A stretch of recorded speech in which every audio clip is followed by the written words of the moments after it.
La llave no encajaba en la puerta de mi casa después de las vacaciones. Una traición impactante, cometida por mi propia hija. ¿Qué pasó? Pregunté. Y ella gritó. Esta es nuestra casa ahora, viejo miserable. Su esposo se rió al otro lado del teléfono. La venderemos y saldaremos mis deudas. Sonreí con calma, terminé la llamada y escribí a mi abogada. Nuestro plan funcionó. Pocos minutos después, comenzaron a entrar en pánico. Antes de continuar, suscríbete al canal y cuéntame en los comentarios qué hora es donde estás ahora. La llave se deslizó dentro de la cerradura, giró hasta la mitad y se detuvo. La saqué, observé los dientes de latón bajo la luz tenue de la tarde y volví a intentarlo. La misma resistencia, como si el metal dentro hubiese sido reemplazado por algo que no reconocía lo que yo sostenía. Y, en efecto, así había sido. Retrocedí unos pasos frente a la puerta principal de mi casa, corrección, lo que solía ser mi casa, y examiné el mecanismo. Una marca distinta, Child, en lugar de Kixet. Alguien había ido a la ferretería, comprado nuevos cerrojos y pasado una hora instalándolos, mientras yo supuestamente estaba pescando en el lago Conroe. Ese viaje de pesca había sido deliberado, 7 días fuera, el tiempo suficiente para que la desesperación venciera la prudencia. Caminé por el sendero de piedra hacia el portón lateral, mis botas raspando contra las piedrecillas que yo mismo había colocado hace 15 años. El candado de combinación aún se abrió con el código que había elegido cuando Lucrecia estaba en la universidad, su cumpleaños al revés. Algunas cosas, al parecer, no habían pensado en cambiarlas. El patio trasero se veía exactamente igual que cuando lo dejé.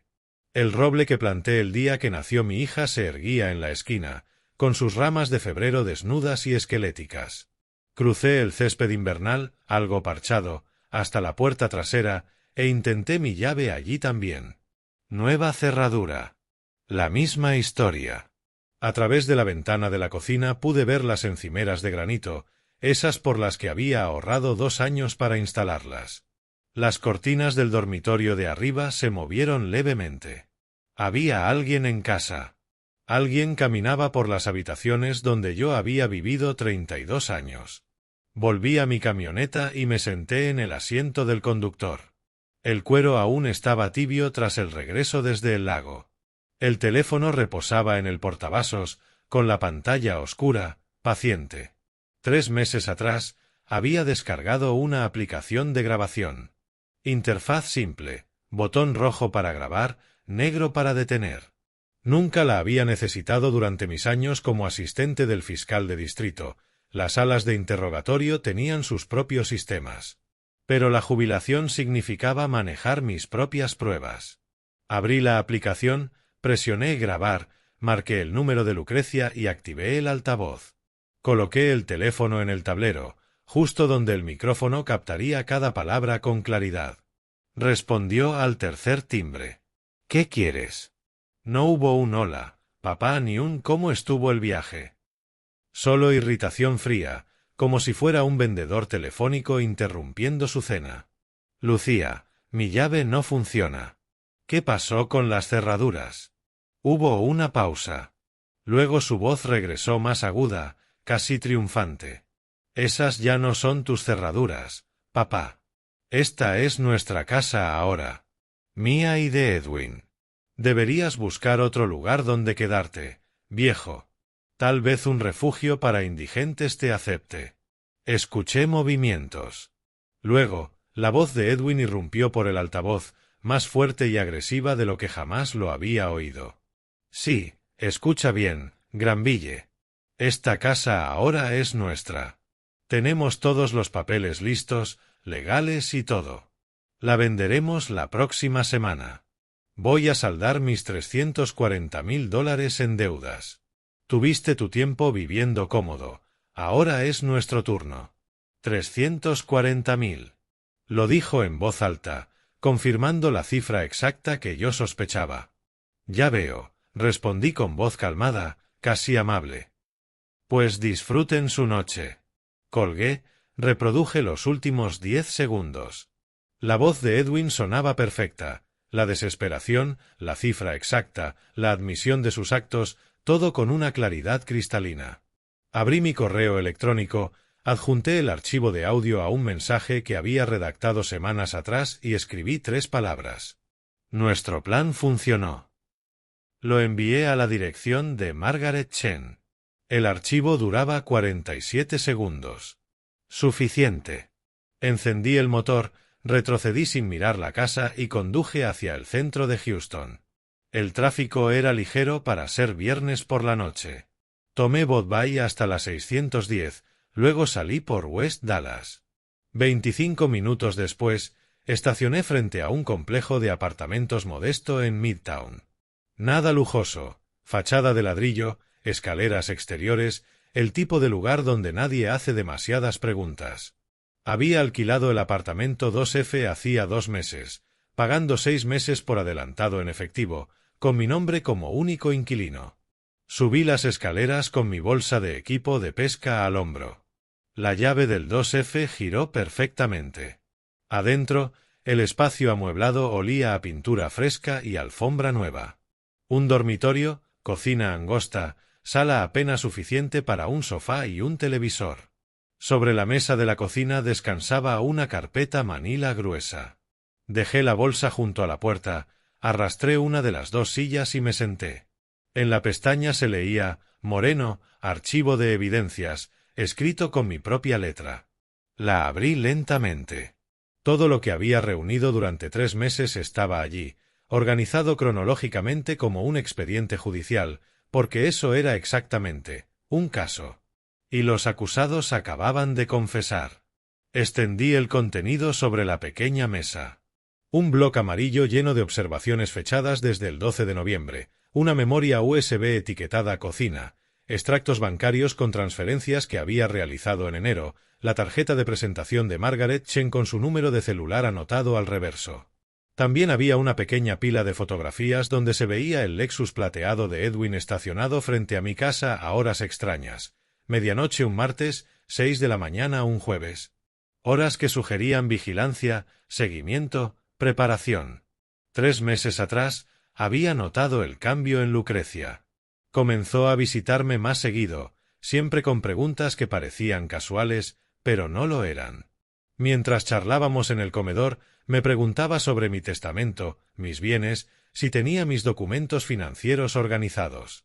Edwin, mientras tanto, fingía admirar las fotos familiares sobre la chimenea, aunque sus ojos seguían cada palabra. Durante una visita en noviembre, lo sorprendí midiendo las paredes del salón con una cinta métrica.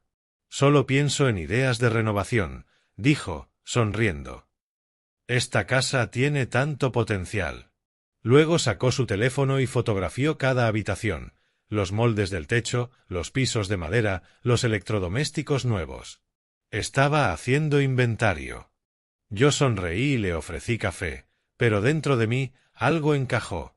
El instinto de fiscal que había desarrollado en 35 años volvió a activarse. Comencé a catalogar evidencia.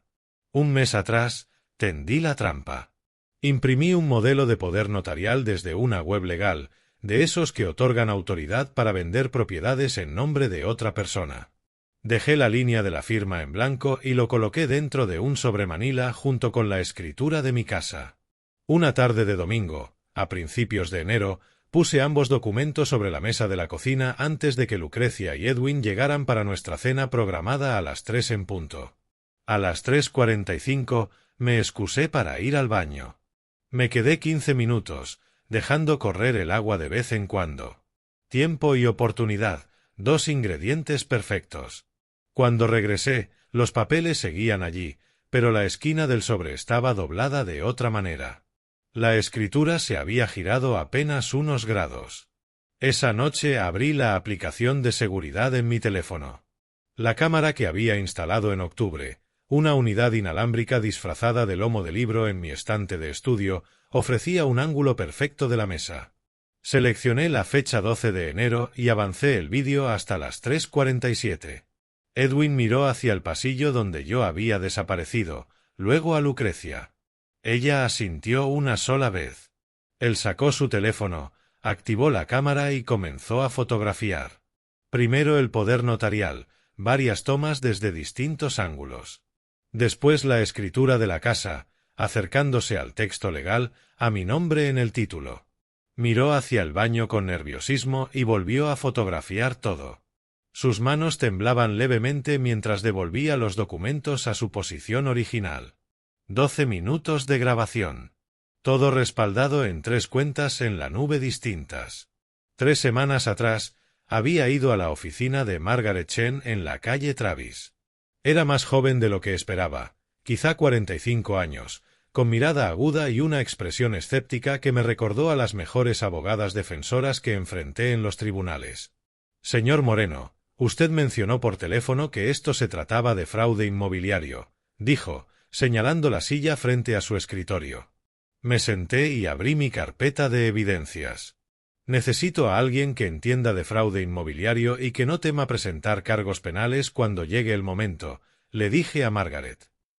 Voy a dejar que me roben y quiero que me ayude a enviarlos a prisión por ello. Sus cejas se alzaron. Señor Moreno, lo que está describiendo podría considerarse trampa si no tenemos cuidado. Pero luego se inclinó hacia adelante.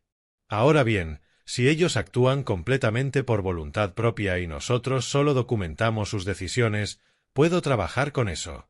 Hizo una pausa, cruzó los brazos y añadió. Pero le costará. Este no es un caso sencillo. Pasamos 43 minutos revisando todo, las fotografías, las grabaciones, la línea de tiempo del comportamiento sospechoso. Ella tomaba notas en taquigrafía, deteniéndome de vez en cuando para hacer preguntas específicas. Después protegimos los activos. Transferí mi colección de autos antiguos, 3 vehículos restaurados, con un valor total de $120,000, a una nueva sociedad de responsabilidad limitada llamada Moreno Holdings. Moví mi portafolio de inversiones, otros $340,000, dentro de la misma estructura. Abrí una cuenta bancaria nueva y transferí $180,000 en ahorros líquidos. Dejé $15,000 en mi cuenta personal, lo justo para cubrir gastos normales sin levantar sospechas. Y mantuve la casa a mi nombre. El cebo perfecto, una propiedad valorada en $580,000. Irán tras ella, había dicho Margaret al firmar los documentos de constitución. La gente desesperada siempre lo hace. Le extendí un cheque por $8,000 como anticipo de honorarios. Ahora, sentado en mi apartamento de alquiler la mañana siguiente al robo, revisé mi teléfono. Un mensaje de texto de Patrick Patterson, mi vecino a 3 casas de distancia. Patrick había enseñado literatura en la secundaria durante 30 años antes de jubilarse. Observador, metódico. El mensaje incluía una fotografía tomada a las 11 de la noche anterior. Todas las luces de mi casa encendidas, Edwin cargando una caja de cartón, Lucrecia al fondo levantando una copa de vino hacia la lámpara del comedor que yo había comprado en 1998. Los muebles, movidos, como si ya estuvieran redecorando. El texto decía: Granville, vi tu camioneta fuera toda la semana, ¿todo bien? Tu hija y su esposo estaban dentro bastante tarde anoche. Parecía que celebraban algo. ¿Quieres que mantenga un ojo en la casa? Respondí. Gracias por estar atento, Patrick. Todo está bajo control, pero te agradecería que siguieras observando. Avísame si notas algo más inusual. A las 9:15 sonó el teléfono. Margaret Chen. Granville, su voz transmitía emoción contenida. Acabamos de recibir un regalo. Darlene Webb, la notaria, acaba de contactar con nuestra oficina. Ella certificó tu supuesto poder notarial hace 2 semanas, pero nunca te conoció en persona y ahora está nerviosa por la firma. Está dispuesta a testificar que violó el protocolo de notaría porque Edwin la presionó. Esto es sólido. 2 semanas atrás. Coincidía con la línea de tiempo. Edwin y Lucrecia habían fotografiado los documentos en enero, falsificado mi firma y corrido a legalizarla antes de que yo regresara del viaje. ¿Cuánto falta para presentar la denuncia? Pregunté. 2 horas después de la llamada de Margaret, Me encontraba frente al cuartel central de policía del condado de Harris, en la calle Risner. El edificio se alzaba como un monumento de concreto al orden, en medio del laberinto de torres de vidrio y estacionamientos del centro de Houston. Margaret me esperaba cerca de la entrada, portafolio en mano, su traje oscuro impecable pese a la humedad de febrero. Nos saludamos con un leve asentimiento. No hacía falta hablar. Ya habíamos cubierto cada detalle durante la llamada matutina. Ella llevaría la voz principal, yo aportaría los detalles técnicos cuando fuera necesario. Profesional, sin dramatismos. Dejar que la evidencia hablara. Dentro, las luces fluorescentes zumbaban sobre nuestras cabezas mientras pasábamos por los detectores de metal. Un sargento de guardia nos indicó el tercer piso, División de Crímenes Económicos. El ascensor olía a café quemado. Dentro, un detective revisaba su teléfono y un civil nervioso sostenía una carpeta de documentos. El pasillo del tercer piso tenía linóleo desgastado y carteles motivacionales descoloridos sobre la integridad. Margaret nos guió entre cubículos donde los agentes tecleaban informes o hablaban en voz baja por teléfono. Buscamos al detective Silva, le dijo a un oficial uniformado. Al final del pasillo, última oficina a la derecha, respondió. En la placa se leía, Ramón Silva, Crímenes Económicos. Margaret tocó 2 veces. Adelante, respondieron desde dentro. Silva se levantó al vernos entrar, hombre de mediana edad, en buena forma, con ojos agudos que lo analizaban todo antes de sonreír. Cuando me vio, la sorpresa fue inmediata. Granville Moreno, dijo estrechando mi mano. Han pasado, ¿qué? 7 u 8 años. ¿Te ves bien? ¿La jubilación te sienta? Aunque supongo que esto no es una visita social. Le devolví el apretón de manos, firme. Ojalá lo fuera, Ramón. Necesito presentar una denuncia penal, falsificación y fraude inmobiliario. Silva señaló las 2 sillas frente a su escritorio. Tomen asiento. Margaret se acomodó con precisión ensayada y abrió su portafolio. Detective Silva, empezó, la hija y el yerno de mi cliente falsificaron un poder notarial y reclamaron fraudulentamente la propiedad de su casa, valorada en $580,000. Cambiaron las cerraduras mientras él estaba fuera y planeaban vender la propiedad de manera ilegal. Tenemos evidencia documental, grabaciones de audio y testimonio de testigos. Comenzó a colocar los documentos uno a uno sobre el escritorio del detective, perfectamente ordenados. Primero, una línea de tiempo que abarcaba 3 meses de comportamiento sospechoso. Luego, la transcripción del audio, 47 segundos de conversación incriminatoria. Silva se inclinó hacia adelante. Esta grabación, ¿el señor Moreno estaba en Texas cuando la hizo? ¿Y las otras partes sabían que estaban siendo grabadas? Aplica la regla de consentimiento de una sola parte, confirmó Margaret. Ley de Texas. Mi cliente estaba en su vehículo dentro del condado de Harris, cuando ocurrió la llamada. Las otras partes no tenían expectativa de privacidad en una conversación telefónica que una parte decidió registrar. Silva asintió, tomó su teléfono de escritorio y marcó una extensión interna. Necesito un análisis forense urgente de documentos. Posible falsificación en un poder notarial. Comparen con firmas legítimas del denunciante. ¿En cuánto? ¿3 días? Hagan lo posible. Colgó y me miró. Granville, voy a necesitar muestras de tu firma, tarjetas bancarias, documentos legales antiguos, cualquier cosa con tu rúbrica real. Saqué una carpeta del portafolio de Margaret. Ya preparada, dije. 15 muestras que abarcan 20 años. Silva me observó durante unos 10 segundos, analizando como quien interroga a un sospechoso, buscando mentiras o vacilaciones. No encontraría ninguna. Todo aquí parece sólido, dijo al fin. Enviaremos el poder notarial a nuestro perito calígrafo junto con tus muestras. Analizarán la tinta, la presión, la formación de letras. Si alguien falsificó tu firma, lo probaremos. Margaret deslizó otro documento sobre el escritorio. Esta es una declaración notariada de Darling Webb, la notaria que certificó el poder notarial hace 2 semanas. Admite que nunca conoció al señor Moreno en persona, lo cual viola el protocolo de notaría en Texas. La pareja afirmó que él esperaba en el coche por motivos de salud. Está dispuesta a testificar que algo le resultó sospechoso incluso entonces. Silva leyó la declaración con atención, luego colocó todo en una bolsa de evidencias transparente. Pegó una nota adhesiva amarilla con un número de caso. Señor Moreno, dijo, necesito que firme una declaración jurada afirmando que nunca firmó este poder notarial ni autorizó a nadie para vender su propiedad. Firmé sin vacilar. Mi letra, firme y clara, igual a las 15 muestras de comparación. Nada que ver con el garabato que Edwin había intentado imitar. 5 días pasaron lentamente. Permanecí en el apartamento de Midtown, organizando mis pensamientos y preparándome para lo que vendría. En la 6ª mañana sonó el teléfono. Era Silva. Los resultados forenses ya están, dijo. Falsificación definitiva. El análisis de tinta muestra un bolígrafo distinto al de tus muestras. La presión y la forma de las letras no coinciden en absoluto. Vamos a proceder al interrogatorio.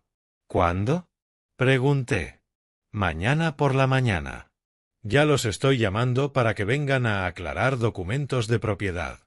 Nada sobre la investigación penal. La trampa estaba lista. A la mañana siguiente, Edwin y Lucrecia llegaron por separado al cuartel. Ambos lucían tranquilos y confiados.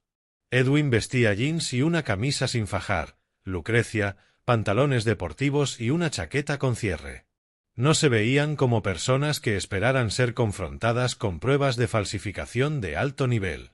Silva escoltó primero a Edwin hasta una pequeña sala de interrogatorio, paredes grises, mesa metálica anclada al suelo, 2 sillas. Lucrecia aguardó en una sala de espera, unos metros más allá. Yo no estuve allí, pero Silva me lo narró después. Podía imaginarlo, la habitación pequeña, las luces frías, la confianza inicial de Edwin mientras Silva comenzaba con preguntas básicas. Señor Carver, dijo el detective, ¿puede contarme cómo es su relación con el señor Granville Moreno? ¿Hace cuánto lo conoce? Edwin se recostó en la silla, cruzó los brazos. Unos 6 años, desde que empecé a salir con su hija. Granville y yo nunca nos llevamos realmente bien, dijo Edwin. Sinceramente, es de esos tipos que creen que nadie es lo bastante bueno para su niñita. ¿Y la casa? Preguntó Silva. ¿Cómo llegaron a tomar posesión de la propiedad de Memorial? Mire, Granville tiene 63 años, está empezando a perder el hilo de las cosas. Nos dijo, clarito, que quería que nosotros nos quedáramos con la casa. Dijo que le tranquilizaba saber que Lucrecia estaría cuidada. Le estábamos haciendo un favor. ¿De verdad? Silva tomaba notas, asintiendo de vez en cuando. Dejó que Edwin se hundiera más en su propia mentira durante 18 minutos. Entonces, señor Moreno le entregó la casa verbalmente, le dijo directamente que quería que ustedes fueran los dueños. Absolutamente. Además, ya le costaba manejarla, se le olvidaba pagar cuentas, dejaba la estufa encendida. Lucrecia estaba preocupada. ¿Y está usted seguro de que eso fue lo que pasó? La confianza de Edwin alcanzó el 100%. Silva tomó su portátil, lo giró para que Edwin viera la pantalla y presionó reproducir. La calidad del sonido era cristalina. La propia voz de Edwin retumbó en los altavoces, agresiva, engreída, amenazante.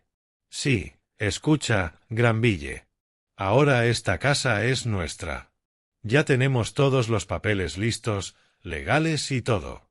La vamos a vender la próxima semana. Voy a saldar mis 340.000 en deudas. Las manos de Edwin se aferraron al borde de la mesa. Los nudillos se le pusieron blancos. Abrió la boca 2 veces, sin producir sonido. Al final, murmuró débilmente. Eso está fuera de contexto. ¿Y qué contexto haría que esa declaración encaje con su versión de que el señor Moreno les entregó la casa de buena gana? preguntó Silva. Edwin tartamudeó. Eso fue justo después de que él estaba confundido. No entendía lo que pasaba. Nosotros solo intentábamos, la situación era más complicada se fue apagando. Sabía que lo habían atrapado. 10 minutos después, Silva hizo pasar a Lucrecia a la misma sala. Ella vio la cara de Edwin y empezó a justificarse antes de que el detective hiciera una sola pregunta. Nos tendió una trampa. ¿No lo ve?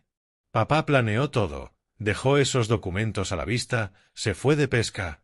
Quería que tomáramos la casa para poder hacer exactamente esto. Es entrapment.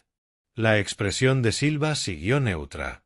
Señora, entrapment es cuando agentes de la ley inducen a alguien a cometer un delito que de otro modo no cometería. Su padre no es un agente de la ley.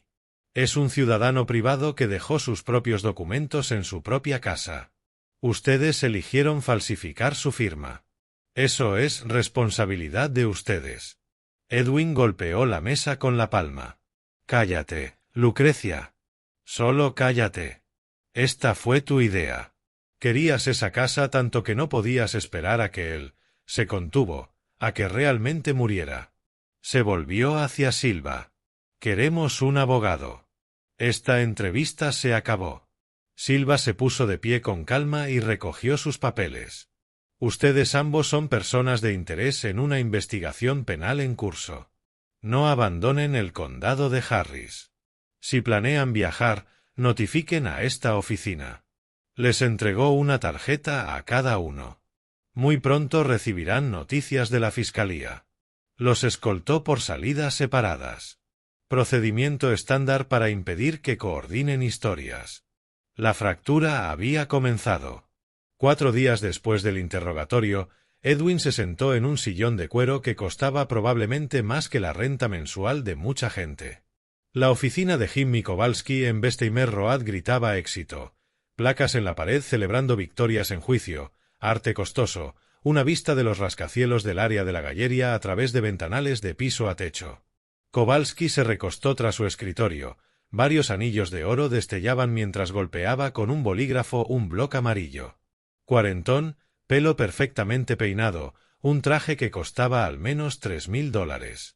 El tipo de abogado que hace carrera atacando a los fiscales en lugar de defender hechos.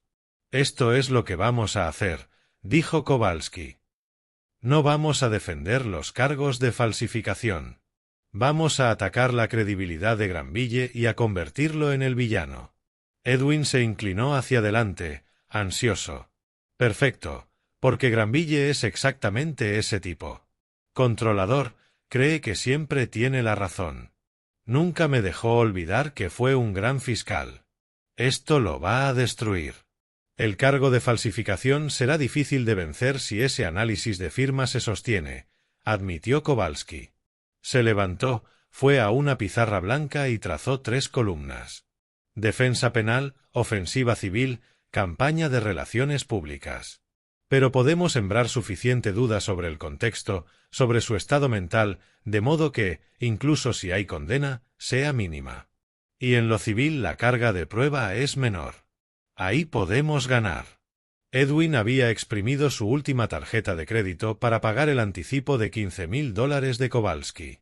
Los últimos 4 días habían sido de investigación frenética, llamadas desesperadas, pánico creciente. Pero sentado allí, escuchando la estrategia, Edwin sintió el primer brote de esperanza desde que oyó aquella grabación en la sala de Silva.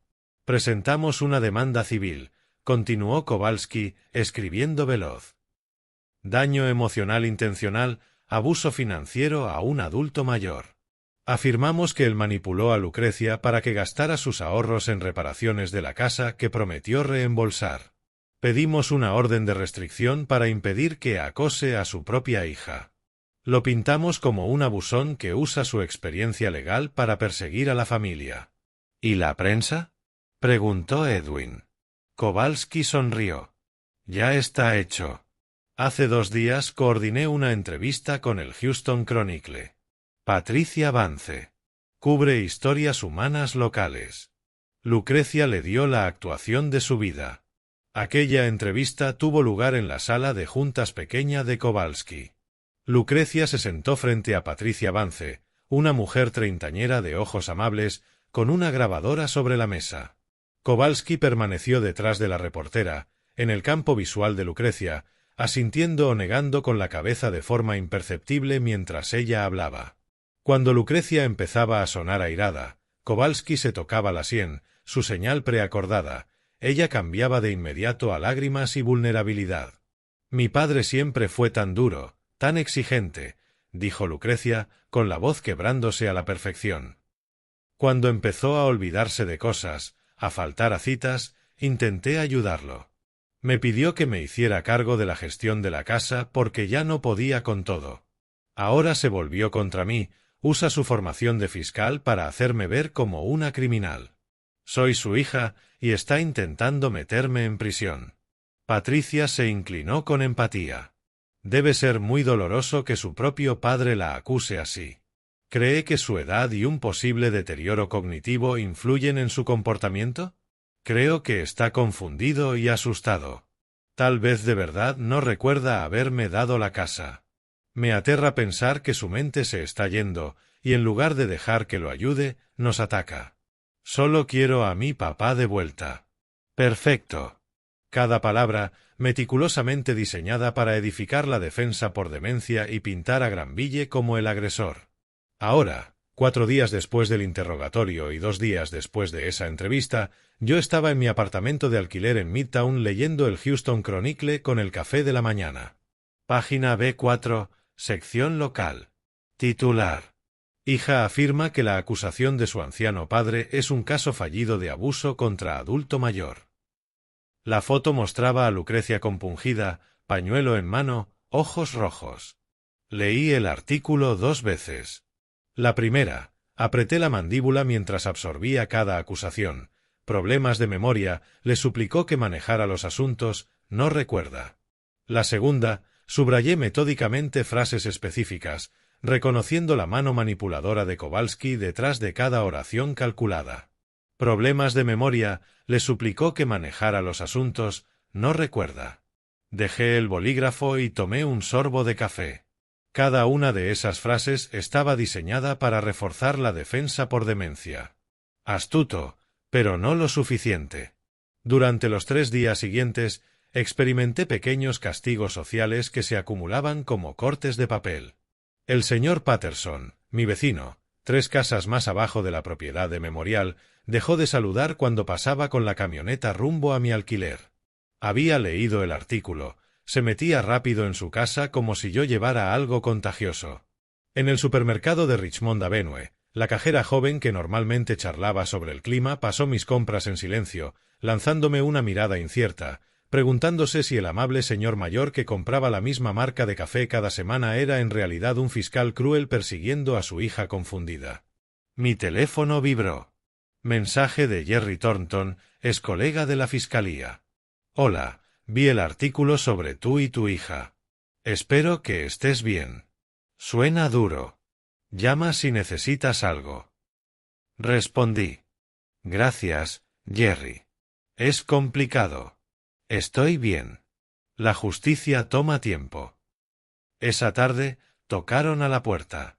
Una notificadora judicial, mujer de mediana edad con portapapeles. Me entregó documentos legales, me pidió firmar de recibido y aguardó con paciencia mientras hojeaba la contrademanda de 30 páginas. Kowalski la había presentado esa misma mañana en el Tribunal Civil del Condado de Harris. Daño emocional intencional, abuso financiero a un adulto mayor, solicitud de orden de restricción, alegatos de que Lucrecia había gastado $30,000 en mejoras de la casa que yo prometí reembolsar. Todo fabricado. Cerré la puerta, me dejé caer en el sofá y llamé a Margaret. Me acaban de notificar, dije cuando contestó. A mí también. Lo estoy leyendo ahora. Escuché el crujir de papeles y su frustración mientras revisaba el PDF que le enviaron por correo. Kowalski es bueno en esto. Muy bueno. Ya envenenó el pozo con ese artículo. Hoy 3 personas me llamaron para preguntar si de verdad tienes demencia. La audiencia preliminar no será hasta abril, 6 semanas con esta narrativa corriendo. ¿Estás seguro de que estás preparado para lo sucio que puede ponerse? Margaret, pasé 20 años como fiscal. Sé cómo operan los defensores. Atacan la credibilidad cuando no pueden atacar los hechos. Deja que Kowalski escriba su ficción. La prueba forense no lee periódicos. La evidencia importa, sí, pero la percepción pública también. Si esto llega a juicio, necesitamos jurados empáticos. Ahora mismo, tú apareces como el villano, es fiscal poderoso intimidando a su hija confundida. Eso es un problema. Fui hasta la encimera donde reposaba mi carpeta de evidencias. La abrí y saqué un documento rotulado Fase 2, Registros Financieros, que Margaret aún no había visto. Tengo más evidencia de la que le mostramos a Silva, dije. He estado documentando la situación financiera de Edwin, sus deudas, su desesperación. Cuando llegue el momento, mostraremos exactamente por qué apuntaron a mi casa. Kowalski no lo sabe todo. Tú tampoco, todavía. Silencio al otro lado. ¿Qué quieres decir? Que yo tampoco te lo he mostrado todo, todavía. Granville, ¿qué me estás ocultando? Fotografié con el móvil la primera página de la carpeta de Fase 2 y se la envié. Digamos que tengo pólizas de seguro, en plural. Las verás cuando las necesitemos. Por ahora, dejemos que Edwin y Kowalski crean que van ganando. 20 minutos después de ese mensaje enigmático, el auto de Margaret se detuvo frente a mi edificio. La vi por la ventana subir los escalones de 2 en 2. Inusual urgencia en una abogada que se enorgullecía de su profesionalismo sereno. Golpeó una vez y entró sin esperar invitación. Muéstramelo, ordenó. Dejó su portafolio en el sofá y señaló la carpeta sobre la mesa de mi cocina. Y más te vale que sea bueno, Granville, porque no me gustan las sorpresas con mis propios clientes. No lo estaba ocultando. Estaba esperando el momento adecuado. Le corrí una silla. El contraataque de Kowalski es el momento adecuado. Siéntate. Desplegué los documentos sobre la mesa, en orden cronológico. Agosto de 2024 a la izquierda, enero de 2025 a la derecha. Extractos bancarios de la cuenta conjunta que Lucrecia compartía con Edwin. Cada transacción sospechosa resaltada en amarillo. Margaret se inclinó sobre los documentos, las gafas deslizándose por su nariz. Su dedo siguió el patrón de los retiros. Cuenta conjunta con Lucrecia, murmuró. Estás registrado como contacto de emergencia. Levantó la vista.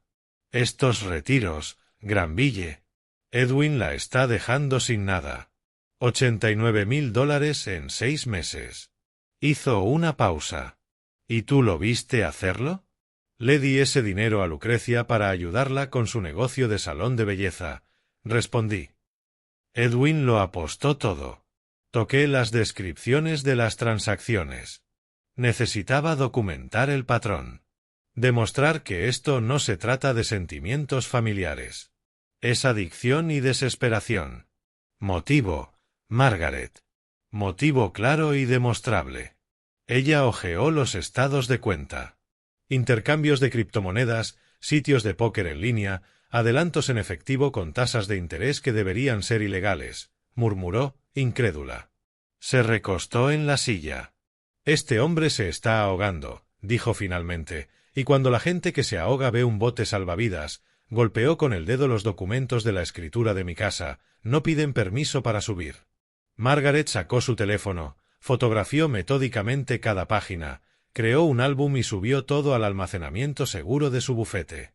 Silva tiene que ver esto hoy mismo, dije. La audiencia preliminar es en 5 semanas. Si introducimos el motivo financiero ahora, le damos tiempo a la Fiscalía para incorporarlo a los cargos penales. De acuerdo, respondió. Pero cuando presentemos esto a Silva, deja que yo explique cómo obtuviste los registros. La legalidad es sólida, pero hay que enmarcarlo correctamente. 20 minutos después, íbamos en su Lexus plateado rumbo al centro. Margaret conducía mientras yo revisaba los documentos una vez más, repasando mentalmente cada transacción. Silva se levantó cuando entramos en su oficina. El mismo apretón de manos profesional, los mismos ojos analíticos observando la carpeta gruesa que llevaba. ¿Tienen algo nuevo?, preguntó. Margaret colocó los documentos financieros sobre su escritorio. Yo permanecí en silencio, dejando que ella diera el contexto legal, estatus de contacto de emergencia, duplicados bancarios, todo perfectamente legal. Silva se puso las gafas y tomó el primer estado de cuenta. Lo estudió un largo momento. ¿Me estás diciendo que Edwin gastó $89.000 en 6 meses en criptomonedas y apuestas? Cada transacción está documentada, dije, y el patrón explica su desesperación. Silva pasó las páginas con calma. Documentaste cada movimiento. Levantó la mirada. No estabas solo reuniendo pruebas de falsificación. Estabas construyendo un caso de conspiración. No un rico, aclaré, pero sí conspiración para cometer fraude. No falsificó mi firma impulsivamente. Lo planeó. Su ruina financiera demuestra premeditación. Silva se recostó en su silla. Contactaré a estos acreedores. Si Pinnacle Capital o cualquiera de estos prestamistas puede confirmar que Edwin mencionó tu casa como garantía futura, eso fortalece la intención. Dame 3 días. 3 días se convirtieron en una clase magistral de paciencia investigativa. Silva llamó a acreedores, revisó registros bancarios, siguió la pista del dinero que Edwin creía haber escondido. El teléfono sonó la tarde del tercer día. El nombre de Silva en la pantalla. Granville, tu yerno está más hundido de lo que pensábamos, dijo sin preámbulos.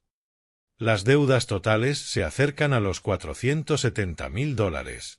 Y aquí viene lo mejor. Intentó hipotecar tu casa 5 semanas antes de que te fueras a Lake Conroe. El banco lo rechazó por falsificación de firma. Me levanté de la silla, caminé hasta la ventana. Primero intentó hipotecarla. Cuando eso falló, simplemente la tomó. Según la línea temporal de los acreedores, hubo al menos 3 meses de planificación, probablemente más, continuó Silva. La falsificación no fue un acto desesperado, sino un plan calculado. Cuando el método sutil falló, eligió el nuclear. ¿Puedes probar que sabía que la firma era falsa cuando presentó la solicitud del préstamo? Pregunté. Estoy trabajando en ello. Si demostramos que interceptó las verificaciones del banco, cartas, mensajes de voz, es obstrucción y fraude adicional. Estoy pidiendo los registros telefónicos ahora. Cuando terminó la llamada, abrí mi laptop, creé un nuevo documento. Actualización de línea temporal, fraude de solicitud de préstamo. Escribí todo lo que Silva me había dicho, fechas, montos, detalles específicos. Lo guardé y envié una copia por correo a Margaret. Asunto: el lazo se aprieta. 5 semanas pasaron como agua entre las manos. Febrero se volvió marzo, y marzo, abril. Finalmente, llegó la audiencia preliminar. Me miré en el espejo del baño de mi apartamento de alquiler mientras ajustaba la corbata azul marino con un discreto patrón. La misma corbata que había usado en mis alegatos finales como fiscal. La tela se sentía familiar entre los dedos, un vestigio de otra vida que parecía cercana y lejana al mismo tiempo. Margaret y yo nos encontramos afuera del Tribunal Penal del Condado de Harris, en la calle Franklin, a las 9:30. El edificio se alzaba como un monumento al orden, todo vidrio, concreto y el peso de las consecuencias. Pasamos por seguridad, detectores de metal, bolsillos vacíos, cinturón fuera, el ritual de siempre. La sala 3C ocupaba el tercer piso. Pisos de mármol, bancas de madera en el pasillo, olor a papel antiguo y a ansiedad nueva. Jimmy Kowalski ya estaba sentado en la mesa de la defensa cuando entramos. Edwin, a su lado, con un traje mal ajustado que le quedaba grande. Lucrecia, con un vestido conservador, las manos entrelazadas sobre el regazo, la vista fija en el suelo. No me miraron. La jueza Catherine Morrison presidía. Mujer severa, cabello plateado recogido en un moño apretado. Escuchó los argumentos iniciales de Kowalski con la paciencia de quien ya ha oído todos los trucos posibles de los abogados defensores. Su señoría, dijo Kowalski, poniéndose de pie con una tableta en la mano. Esta grabación de audio se hizo con una aplicación de teléfono en 2025. La tecnología de clonación de voz está al alcance de cualquiera con habilidades técnicas básicas. Solicitamos un análisis independiente de voz para verificar que esta grabación no fue manipulada o directamente fabricada. Deslizó un artículo impreso hasta el estrado de la jueza, algo sobre inteligencia artificial y deepfakes. Además, continuó, el análisis de la firma fue realizado por un laboratorio que trabaja regularmente con la oficina del fiscal del condado de Harris. Cuestionamos su objetividad. Solicitamos un perito neutral.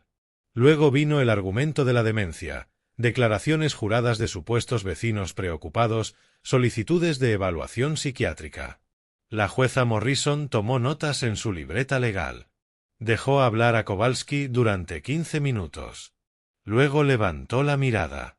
Señor Kowalski, he leído sus mociones, dijo con voz firme. Ordeno verificaciones independientes, precisamente porque usted ha planteado esas dudas. La doctora Patricia Sanders evaluará el estado mental del señor Moreno. El doctor Robert Hang, del Instituto Forense de Texas, reexaminará la firma. Tendrán sus peritos neutrales. El tribunal se reanuda el 5 de mayo, cuando tenga sus informes. Golpeó el mazo una vez. En el pasillo después de la sesión, Margaret me tocó el brazo. Salió tan bien como podíamos esperar. Morrison es inteligente. Sabe que Kowalski está jugando, pero debe dejar constancia de sus objeciones. Pasarás la evaluación psicológica sin problema. El análisis de firma confirmará la falsificación otra vez. Solo debemos esperar. 2 semanas después, estaba en la oficina de la doctora Patricia Sanders. Paredes beige, sillón de cuero cómodo, un escritorio con una computadora que probablemente sabía más de mí que yo mismo. Señor Moreno, hábleme de un día típico, pidió. Describí mi rutina, despertar a las 6:30, café, noticias en línea, gestionar mis finanzas bancarias, mantener mi camioneta, cambio de aceite cada 5.000 millas. Me mostró secuencias de palabras para memorizar, me pidió dibujar un reloj marcando las 10:11, resolver problemas matemáticos sencillos. ¿Puede decirme qué desayunó hace 3 días? Miércoles. Huevos revueltos, pan integral, jugo de naranja. Desayuno lo mismo casi todas las mañanas. Simplicidad, no demencia. Aplicó pruebas formales. Me mostró 5 objetos, me pidió recordarlos 5 minutos después. Recordé los 5. Conté hacia atrás desde 100 de 7 en 7. Nombré 23 animales en 1 minuto. Cada prueba confirmó lo que yo ya sabía. Mi mente estaba afilada. La defensa por demencia era una ficción. 4 días después de la audiencia preliminar, sonó mi teléfono. Un nombre que no oía hacía 15 años. Marcus Herman. Señor Moreno, habla Marcus Herman, de Herman Estate Sales. Hicimos negocios en 2010. Le vendí un sofá victoriano y una mesa estilo Chippendale. Alguien acaba de intentar venderme esas mismas piezas. Dijo que eran suyas. Pensé que debía avisarle. Edwin empezaba a cometer errores más rápido de lo que yo podía planearlos. Marcus, gracias por llamar. Esas piezas son definitivamente mías. Siguen en mi casa. El hombre que intentó venderlas es mi yerno. Actualmente está ocupando ilegalmente mi propiedad. ¿Podría rechazar la compra y documentar su intento? Ya lo tenía previsto. Llevo registros detallados. Si necesita testimonio, cuente conmigo. No facilito robos. Colgué y llamé de inmediato a Silva. Ramón, dije, Edwin acaba de cometer otro error. Intentó vender 2 piezas de mi mobiliario antiguo, valoradas en $15.000 en total. Tengo los certificados de autenticidad, los recibos originales de compra y al comerciante dispuesto a testificar. ¿Llegó a sacar los muebles de la casa? Preguntó Silva. Aún no. El vendedor sospechó y me llamó antes de comprar. Pero el intento demuestra intención y prueba que trata mi propiedad como propia para liquidarla. Silva sonó satisfecho. La intención es clave. Esto no es ayudar a gestionar bienes, es convertir activos en efectivo. Envíame la declaración del comerciante y los certificados. Añadiré cargos por robo a la denuncia. Esa noche, Margaret me llamó. Edwin se está desmoronando, dijo. Lo de los muebles fue increíblemente estúpido. Se acercó a un comerciante que te conoce personalmente, el mismo que te vendió esas piezas. Eso es desesperación o delirio. En cualquier caso, destruye la narrativa de Kowalski de la familia. Al padre anciano. Está cometiendo errores más rápido de lo que imaginé. La presión del préstamo y ahora esto están creando grietas. Cierto, respondí. Pero la gente desesperada también puede ser peligrosa. No bajes la guardia. Edwin ya no tiene nada que perder. Esa noche, según lo que Silva me contó después, Lucrecia intentó razonar con Edwin. Lo encontró bebiendo en la sala tenue de mi casa. Su prisión, en realidad, aunque todavía no lo entendían así. Edwin, quizá deberíamos devolver la casa, dijo Lucrecia, en voz baja. Llamar a mi padre, decirle que lo sentimos, que nos equivocamos, antes de que esto empeore. Edwin estampó el vaso contra la mesa y se puso de pie de un salto. ¿Devolverla? ¿Estás loca? Falsificamos documentos. Cambiamos las cerraduras. Ya enfrentamos delitos graves. Echarse atrás ahora no borra nada. Solo significa que no conseguimos nada, salvo prisión. ¿Y los muebles, Edwin? ¿Por qué intentaste vender sus muebles? Ahora habrá otro cargo. Porque necesitamos dinero. Kowalski quiere otros 10.000 para el juicio. Los acreedores están amenazando con demandar. Necesitaba 15.000 y esas estúpidas antigüedades solo estaban ahí, paradas. Golpeó la pared con el puño. Tu padre montó esto. Plantó a ese vendedor de muebles. Lo sé. Mi padre no plantó a nadie. Estás paranoico. Bebes demasiado y me estás arrastrando contigo. Entonces lárgate. Vete. Pero recuerda, tú también estás en esos documentos. Tu firma está junto a la mía en los formularios notariales. Eres tan culpable como yo. O nos hundimos juntos o salimos a flote juntos. 4 días después de la audiencia preliminar, yo estaba sentado a mi mesa de cocina con el certificado de autenticidad del sofá victoriano extendido frente a mí.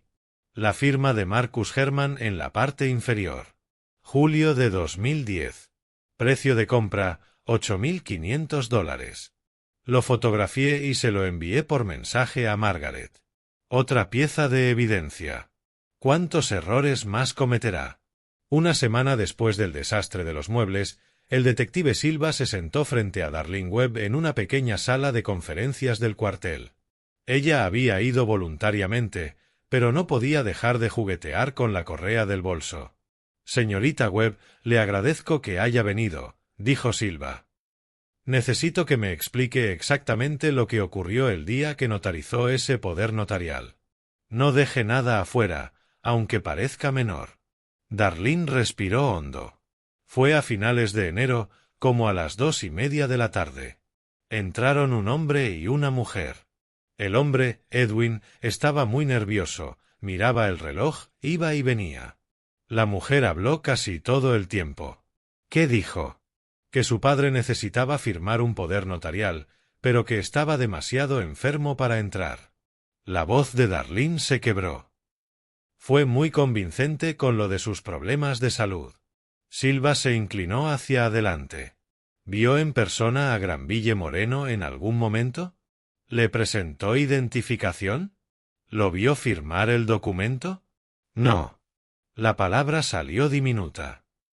La mujer me enseñó una foto en su teléfono, un hombre mayor sentado en un coche en el estacionamiento.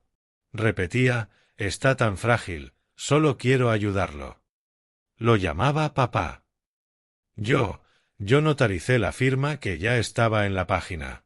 Sé que no debía. Sé que estuvo mal. Silva tomó notas.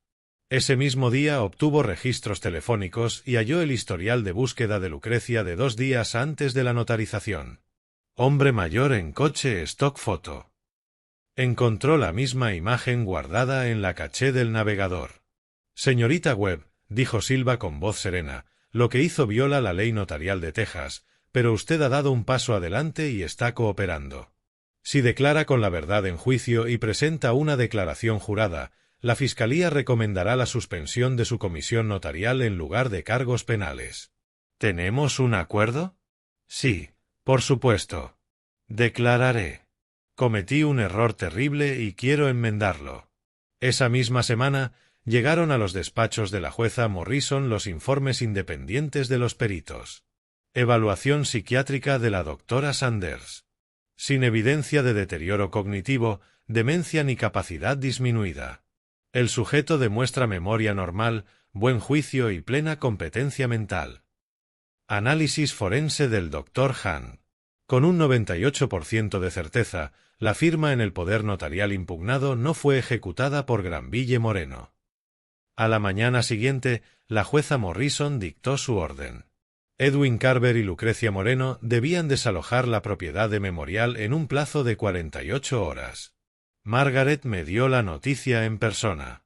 Estábamos sentados en la mesa de mi cocina del apartamento de alquiler, la orden de desalojo entre nosotros. ¿48 horas? Pregunté. Tendrán que moverse rápido. Podrían dañar la propiedad al salir. Documenta todo cuando vuelvas a entrar, respondió Margaret con tono práctico. Fotos, vídeo, inventario escrito. Añadiremos daños a la propiedad a la demanda civil. Esa tarde, Kowalski llamó a Edwin. Me enteré después por fuentes de Silva. La voz de Kowalski era plana, profesional, resignada. Edwin, el tribunal emitió una orden de desalojo. Tienen 48 horas para salir. Los peritos independientes confirmaron la falsificación y descartaron cualquier deterioro mental de Granville. ¿Y la apelación? La voz de Edwin subió un tono. Dijiste que podríamos apelar. Presentaremos la apelación porque tengo obligación ética, contestó Kowalski, pero te lo digo claro, no la concederán. La evidencia es abrumadora. Empieza a pensar en acuerdos y en minimizar tiempo de prisión, no en ganar. Aún así, presentaron la apelación. Fueron a la corte, firmaron papeles, trámites que todos sabían inútiles. 2 noches después, Lucrecia estaba sentada en el piso del baño de mi casa de Memorial. Edwin, desmayado por el alcohol en la sala. Ella miró el teléfono durante 10 minutos antes de presionar llamar. Mi teléfono sonó a las 9:47 de la noche. Lucrecia, móvil en la pantalla. Contesté y no dije nada. Esperé. Papá, por favor, su voz se quebró. Por favor, solo escúchame. Fue idea de Edwin. Todo. Él me manipuló. Yo le tenía miedo. Puedo testificar en su contra. Puedo ayudarte. Solo, por favor, no dejes que me manden a prisión. Soy tu hija. Por favor. La dejé terminar. Cada palabra desesperada, cada excusa tartamudeada. Cuando por fin se quedó sin aire, conté hasta 5. Lucrecia, me llamaste viejo indigente. Te quedaste de brazos cruzados mientras Edwin amenazaba con vender mi casa para pagar sus deudas de juego. Falsificaste mi firma. Cambiaste mis cerraduras. Elegiste este camino. Lo sé, pero me equivoqué. Lo siento. ¿No podemos? Tienes 36 años. Tomaste tus decisiones. Yo tomé las mías. Tendrás tu día en la corte. No tengo nada más que decir. Corté. Dejé el teléfono, fui al fregadero y me serví un vaso de agua. Me quedé de pie frente a la ventana, mirando el cielo nocturno de Houston. Un momento de tristeza, no de arrepentimiento, solo el reconocimiento de que mi hija estaba, de verdad, perdida. Volví a la mesa y le escribí a Margaret. Lucrecia acaba de llamar suplicando perdón. Me negué. Probablemente intente negociar ahora. Prepárate. Mi teléfono vibró a las 10:17 de la mañana el día del desalojo. Mensaje de Margaret. El alguacil confirma que Edwin y Lucrecia están cargando lo último en el camión de alquiler. Estarán fuera en 2 horas. Nos vemos en la casa a las 2 de la tarde. Trae el teléfono con batería completa. Documenta todo.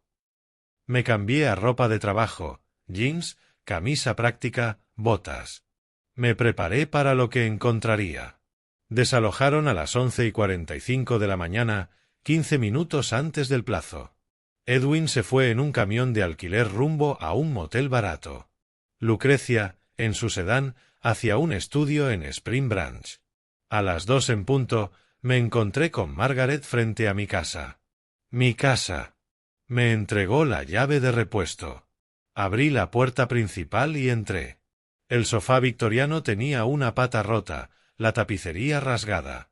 Los pisos de madera de toda la planta baja mostraban arañazos profundos y surcos. 2 ventanas frontales, cuarteadas. El baño principal con señales de daño por agua. Durante las 3 horas siguientes, lo documenté todo. 147 fotografías, 12 minutos de vídeo, inventario escrito en mi teléfono, enumerando cada elemento y el costo estimado de reparación. Este es el piso de la sala, narré a la cámara. Surcos de aproximadamente 1/4 de pulgada de profundidad. Destrucción intencional. Al finalizar la semana, los contratistas enviaron sus presupuestos. Total, $28.400, lijado y acabado de pisos, reemplazo de ventanas, reparaciones de plomería, restauración de muebles, pintura interior, daños varios. Margaret presentó una ampliación de la demanda civil, todas las fotos adjuntas, todas las estimaciones documentadas. 3 días después de desalojar, Edwin hizo su jugada. A las 6:30 de la mañana, condujo hacia el sur por la autopista 59 rumbo a la frontera con México, en Laredo. 245 millas, 8.000 en efectivo de tarjetas al límite. Un plan vago para desaparecer. En el punto de control de Laredo, alrededor de las 9:15 de la mañana, el oficial de la patrulla fronteriza escaneó la licencia de Edwin. La alerta que Silva había emitido 5 días antes apareció de inmediato. «Señor, por favor, diríjase a la inspección secundaria», ordenó el agente.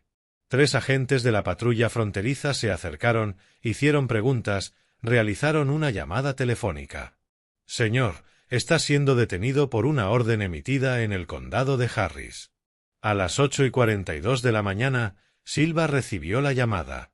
Condujo 4 horas hacia el sur, arrestó formalmente a Edwin por intentar fugarse de la justicia y lo transportó de regreso a Houston, al centro de detención del condado de Harris. La fianza se fijó en $150.000. Edwin no pudo pagarla. Mientras tanto, la vida de Lucrecia se desmoronaba. En el plazo de una semana, su salón de belleza terminó su contrato. Pérdida de confianza de los clientes, dijeron. Preocupaciones por la reputación. Varios clientes habían solicitado específicamente ser atendidos por otras estilistas. Ese fin de semana, regresé a mi casa de memorial. Recorrí cada habitación, evaluando el daño con mis propias manos. Pasé los dedos por los pisos que había restaurado en 2018, examiné el sofá victoriano que mi difunta esposa me había dejado. El lunes por la mañana llegó el equipo de reparación. Lijadoras trabajando sobre la madera, martillos instalando nuevas ventanas, pulverizadores de pintura cubriendo las paredes dañadas. El restaurador de muebles pegaba con cuidado la pata rota del sofá. Me quedé durante todo el proceso. A veces ayudaba, otras, me sentaba en el porche, observando cómo el vecindario volvía lentamente a la normalidad. Una tarde, el señor Patterson se acercó. «Me alegra verte de nuevo en casa, Granville. Si necesitas algo, solo avísame». «Lo aprecio, Patrick. La casa se está reparando. La vida sigue adelante». A finales de mayo, la jueza Morrison fijó la fecha del juicio. 16 de junio de 2025. Margaret me llamó con la noticia. La fiscalía quiere que Lucrecia testifique contra Edwin a cambio de un acuerdo. Libertad condicional en lugar de prisión. ¿Estás de acuerdo? Lo pensé durante 30 segundos. Solo si el trato incluye restitución total, cada dólar de daño, cada gasto legal y una orden de restricción que le prohíba contactarme por al menos 5 años. Transmitiré eso a la fiscalía. Esas condiciones son razonables. No me importa si evita la cárcel. Me importa que nunca más me contacte y que me restituya por completo. Una tarde, aproximadamente una semana después, estaba en mi sala, observando los pisos recién restaurados. Eran hermosos, mejores que antes, de hecho. El experto en restauración había hecho un trabajo impecable con el sofá. Las ventanas nuevas brillaban. Salí al porche delantero y me senté en mi mecedora, mirando la puesta de sol de Houston. Mi teléfono vibró, mensaje de Silva. Edwin sigue en la cárcel del condado. No puede pagar la fianza. El abogado de Lucrecia contactó por el acuerdo. El juicio es en 3 semanas. Esto casi termina. Miré el cronograma del contratista pegado en mi refrigerador a través de la puerta mosquitera. Fecha de finalización, 10 de junio, 6 días antes del juicio. La casa estaría completa antes de que se hiciera justicia. Respondí. Bien. Gracias por todo, Raone. 3 semanas después del mensaje de Silva, me encontraba frente al espejo de mi habitación, ajustando mi corbata.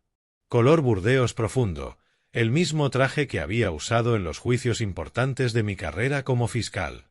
Mis manos recordaban los movimientos sin pensarlo. La casa estaba totalmente reparada. Pisos relucientes, ventanas nuevas, pintura fresca. Mejor que antes, incluso. Conduje hacia el centro, entre el tráfico matutino. Estacioné en el garaje público y caminé 4 cuadras hasta el tribunal. Margaret me esperaba en la entrada. ¿Listo?, preguntó. He estado listo desde febrero, respondí. Sala 4B, 4º piso. Paredes revestidas de madera, banderas de Texas y de Estados Unidos flanqueando el estrado de la jueza. Nos sentamos en la tercera fila del público. Edwin fue conducido a la sala con un mono naranja. Le quitaron las esposas al sentarse junto a Kowalski. No me miró. A las 9:07 de la mañana, la jueza Morrison entró. Todos nos pusimos de pie. El jurado desfiló hacia su lugar, 12 ciudadanos, 7 mujeres y 5 hombres. La fiscal adjunta Jennifer Walsh se levantó y habló durante 28 minutos. Expuso los cargos: falsificación, robo por más de $300,000, daño a la propiedad e intento de fuga. Esto no fue un malentendido familiar, concluyó. Fue un robo calculado, motivado por la desesperación financiera. El alegato inicial de Kowalski fue débil. Habló de malas decisiones, de estrés, de intentos por convertirlo a él en el villano. Varios jurados se mostraron escépticos. El caso de la fiscalía se desarrolló con precisión quirúrgica.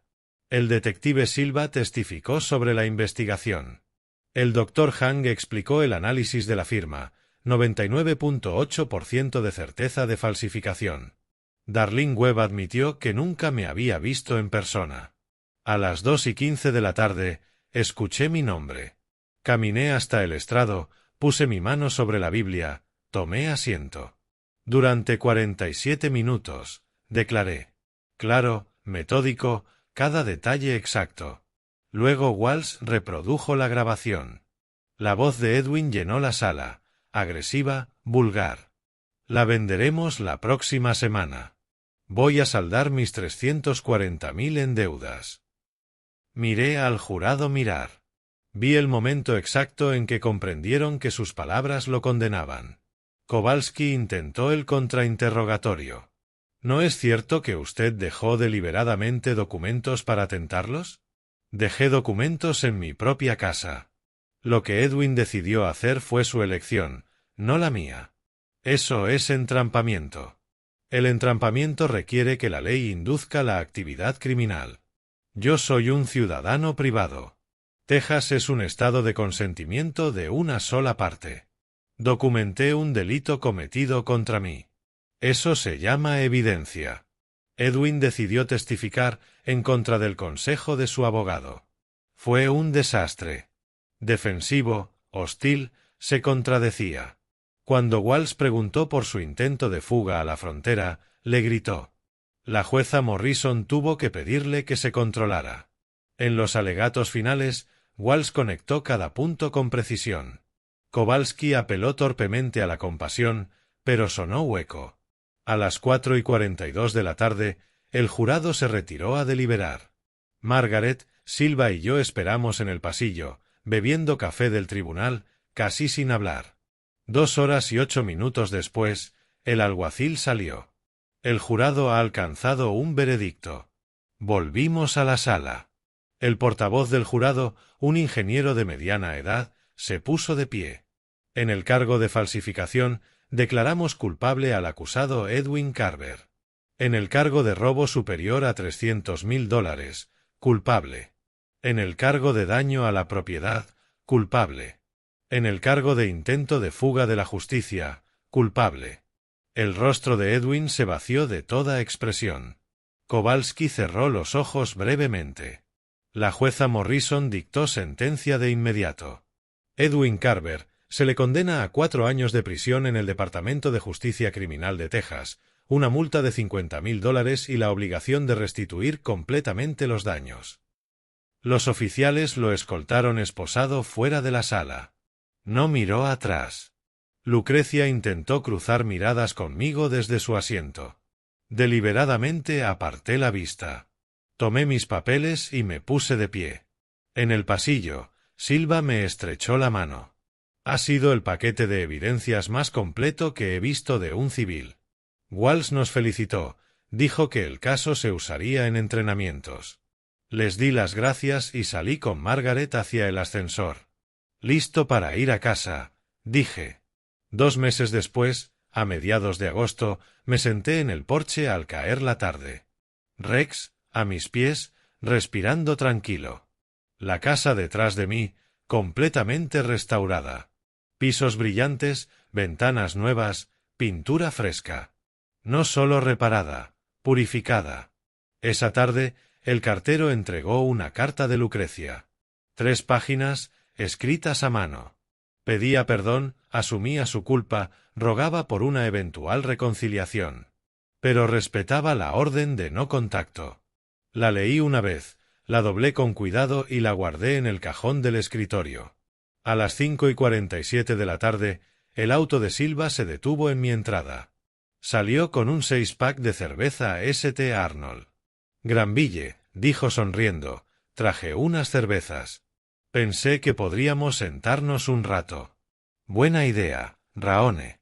Toma asiento. Nos instalamos en las mecedoras, abrimos las cervezas y conversamos. Edwin está en la unidad Ramsay, comentó Silva. Trabaja en lavandería. Se mantiene callado, casi invisible. Me habló también de los acreedores. 3 sentencias civiles, por un total de $470,000. Lo perseguirán por 20 años, con embargos salariales y ruina financiera. Intentó robar tu futuro para escapar de sus deudas, dijo Silva. Ahora esas deudas consumieron el suyo. No quería destruirlo, respondí. Solo quería responsabilidad. Hablamos de otras cosas. Su hija, recién aceptada en la Universidad de Houston. Mis planes de quizá viajar, ver jugar a los astros. Conversación normal, humana. Después de 1 hora, Silva se levantó. En su coche, antes de marcharse, se giró. ¿Sabes qué fue lo que más me impresionó? Dijo. Nunca buscaste venganza. Buscaste responsabilidad. Hay una diferencia. La venganza te hace como ellos. La responsabilidad te hace mejor que ellos. Asentí lentamente. Él se fue. 10 minutos después, sonó mi teléfono. Era Margaret. La orden de restitución está finalizada. Pago programado a 15 años. Empezarás a recibir dinero el próximo mes.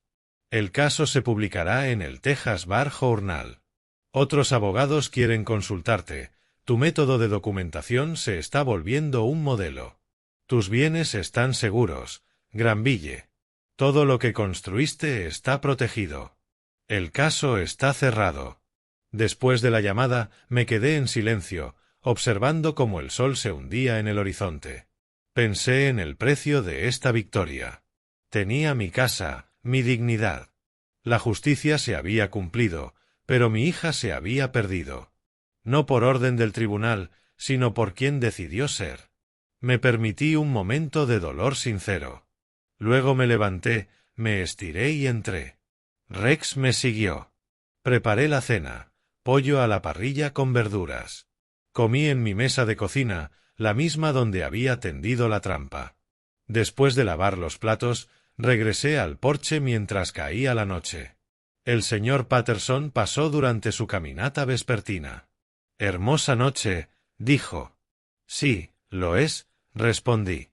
Ese pequeño gesto cotidiano se sintió significativo. El vecindario me había aceptado de nuevo. La vida había retomado su ritmo. Me senté en la mecedora, Rex a mis pies. Mi casa detrás de mí, restaurada y segura. Le acaricié la cabeza al viejo perro, el mismo que Edwin había despreciado. Aún aquí. Aún leal. Pensé en mi difunta esposa. En lo que habría pensado de todo esto. Probablemente estaría destrozada por Lucrecia. Pero orgullosa de cómo había manejado todo. Con precisión y paciencia. Con principio, no con ira. La justicia había prevalecido. Aunque me costó a mi hija, preservó mi dignidad y el trabajo de toda una vida, más de 35 años. La llave giró. La casa era mía. Las deudas estaban pagadas. Y, finalmente, podía descansar. Si te gustó esta historia, dale me gusta a este vídeo, suscríbete al canal y comparte tus impresiones en los comentarios. Para escuchar la siguiente historia, haz clic en el recuadro de la izquierda. Gracias por ver.